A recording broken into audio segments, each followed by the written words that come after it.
Welcome to this video, guys.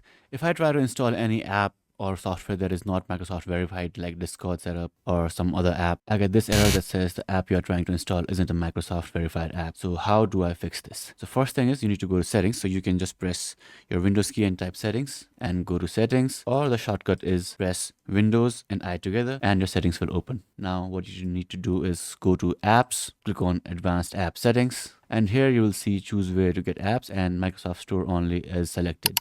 So now here click on anywhere, or you can also choose anywhere, but let me know if there's a comparable app in Microsoft Store, but I don't want to do it. I will just choose anywhere, and once you are done, just close this, and try to open Discord or any other app again, and this time your setup will begin and you'll not see that error. So as you can see, the installation has started without any error. So this is how you can change the app recommendation settings in Windows 11. If you have any questions, let me know in the comments below.